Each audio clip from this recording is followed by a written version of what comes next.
The Olmecs, the first civilization of the Americas. Did you know that giant stone heads more than 3 meters high, carved more than 3,000 years ago in the jungles of southern Mexico, exist, and no one knows how they were moved or who they represent? Behind this mystery lies a fascinating civilization, the Olmecs, which many history books have forgotten, but which was the first great culture of the Americas. They were artists, astronomers, engineers, and spiritual leaders, long before Mayans or Aztecs. Why is it that almost no one talks about them? What secrets did they leave buried? Join us to discover everything about the silent giants of Mesoamerica. Who were the Olmecs? When one thinks of ancient American civilizations, names such as the Mayans, the Aztecs, or the Incas automatically come to mind. But what if I told you that a culture preceded all of them? One that could be considered the mother of the others. That is the Olmec civilization. The Olmecs lived in what we know today as southeastern Mexico, mainly in the areas currently occupied by the states of Veracruz and Tabasco. Its peak period is between approximately 1200 BC and 400 BC, although some vestiges date back to 1500 BC. We are talking about a civilization that flourished over 3,000 years ago. At that time, other great cultures were also beginning to emerge in the world. In Egypt, the pyramids of Giza had already been built. In China, the Shang dynasty was flourishing, and in Mesopotamia, the Assyrian Empire was beginning to consolidate. So while Tutankhamun rested in his tomb and the Sumerians invented cuneiform writing, in Mesoamerica, the Olmecs were carving colossal heads and founding complex cities in the middle of the jungle. But how big were the Olmecs? At their peak, their population is estimated to have reached 350,000 and 500,000 people. To put it in perspective, in the same period in Greece, the land of philosophers and epic tragedies, there were about 1 million inhabitants in different cities. Not bad for a civilization that didn't use pack animals or know the wheel, at least not as a transportation tool. Although they did not leave written text like the Mayans, their legacy can be seen in their cities' art, iconography, and structure. The Olmecs created something out of nothing, in the middle of a wild world without previous models. They were the first. In 1862, when explorer Jose Maria Melgares Serrano visited the Tres Zapotes region of Veracruz, locals informed him of a large stone with a face in the hacienda's fields.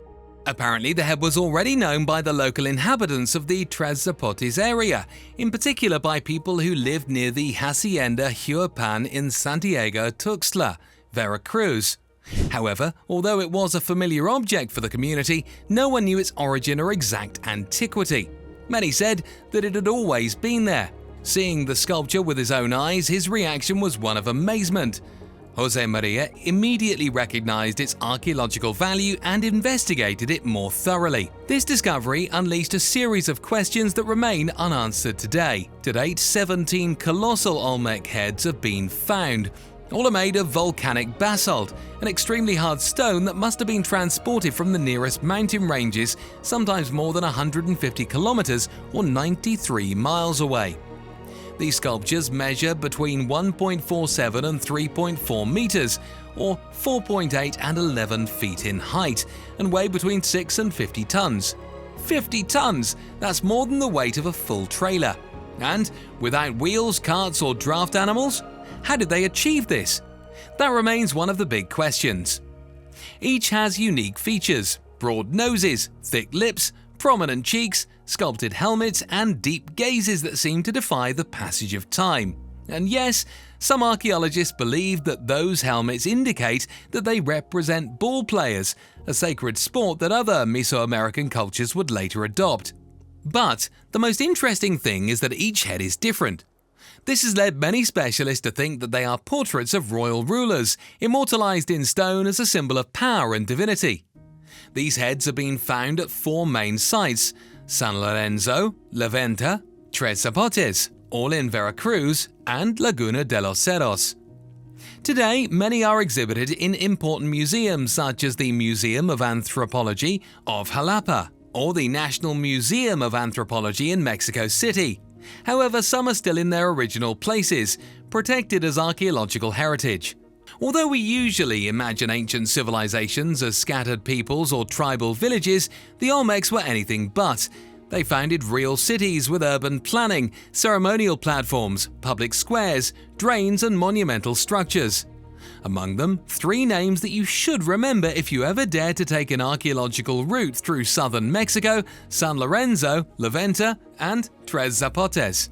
San Lorenzo Tenochtitlan, located in the present-day municipality of Texistepec, Veracruz, was the first major city in Mesoamerica. It flourished between 1200 BC and 900 BC.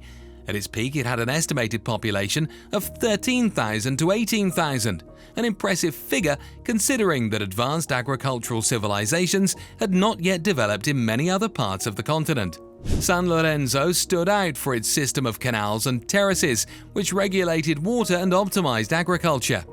It was also where the first colossal heads were found. Later, around 900 BC, La Venta took over as the center of power.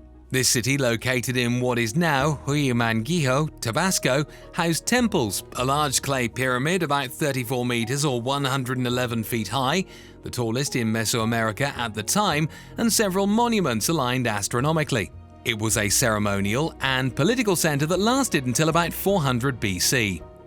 Finally, Tres Zapotes, also in Veracruz, persisted even after the Olmec decline, with an occupation that extended into the Mesoamerican Classic period after 400 BC. The famous Stela C was found, a key piece in the history of Mesoamerican writing, since it presents one of the oldest calendrical dates known in America, August 7th, 31 BC, according to the most accepted correlation. And now, what remains of these cities? Despite the passage of centuries, you can visit these archaeological sites, although many structures have been eroded by vegetation and climate. Other cities, such as La Venta, have been partially rebuilt or moved, such as the famous La Venta Park Museum in Villahermosa, Tabasco, to preserve them and bring them closer to the public. Of the greatest enigmas in Mesoamerican history is the decline of the Olmecs. How could such an advanced civilization vanish without leaving written chronicles or clear accounts of its end? Was it a natural disaster, a war, or simply a transformation so profound that they ceased to be called Olmecs without ceasing to exist? We know that around 400 BC, the main Olmec centers such as San Lorenzo and La Venta were abandoned. Their monuments were deliberately buried, destroyed, or simply left to the mercy of nature. It is known that human activity in the region decreased drastically. But why? There are several theories supported by archaeological evidence. 1. Ecological changes. The fertile soils of the Gulf of Mexico were fundamental to Olmec agriculture. However, geological studies reveal that around 900 BC in San Lorenzo and 400 BC in La Venta, significant changes occurred in the rivers, such as channel diversions or massive sedimentation. This may have destroyed agricultural fields, affected water supplies, and forced populations to migrate. 2. Internal conflicts or invasions. Some archaeological remains, such as destroyed or hastily buried sculptures, suggest social ruptures or conflicts. This may have been due to new elites who took control and modified the dominant ideology. 3. Cultural transformation. More than a sudden disappearance, many archaeologists speak of a transition.